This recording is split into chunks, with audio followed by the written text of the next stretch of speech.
12 KG সিলিন্ডারের মূল্য June 2026 মাসে ছিল 1885 টাকা, যেটি জুলাই মাসে হবে 1528 টাকা। এই মূল্যহার আজ সন্ধ্যা 6টা থেকে কার্যকর হবে। সৌদি সিপি বা সৌদি কন্ট্রাক্ট প্রাইস এবং একটি যেটা প্রিমিয়াম ভাড়া, ইন্স্যুরেন্স এন্ড আদার্স, এর সঙ্গে বৈদেশিক মুদ্রা বা ডলারের বিনিময় হার বিবেচনা করা হয়।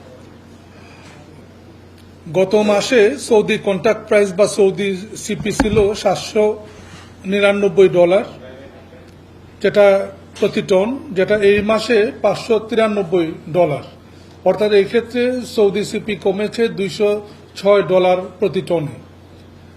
এই মাসে ডলারের বিনিময় হার একটু বেড়েছে গত মাসের চেয়ে। গত মাসে ছিল 122.81 টাকা, এই মাসে 123.08 টাকা, অর্থাৎ 0.27 টাকা বা 27 পয়সা বেড়েছে।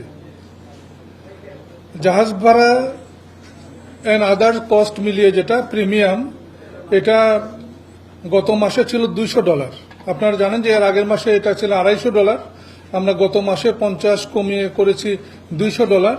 এই মাসে এটি আরো $20 কমিয়ে $180। সেই অনুযায়ী প্রতি কেজি এলপিজির মূল্য, যেটি জুন মাসে ছিল 157.06 টাকা, এটি জুলাই মাসে এসে হয়েছে 127.30 টাকা, অর্থাৎ কেজি প্রতি কমেছে 29.76 টাকা।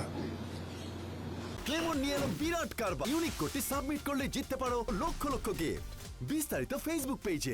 12 কেজি সিলিন্ডারের মূল্য জুন 2026 মাসে ছিল 1885 টাকা, যেটি জুলাই মাসে হবে 1528 টাকা। প্রতি 12 কেজিতে এখানে কমেছে 357 টাকা। কোম্পানি বিক্রি করবে 1433 টাকায়, পাইকারি বিক্রি করবে 1483 টাকায় এবং খুচরা বিক্রেতা বিক্রয় করবে 1528 টাকায়। এই মূল্যহার আজ সন্ধ্যা 6টা থেকে কার্যকর হবে। ধন্যবাদ।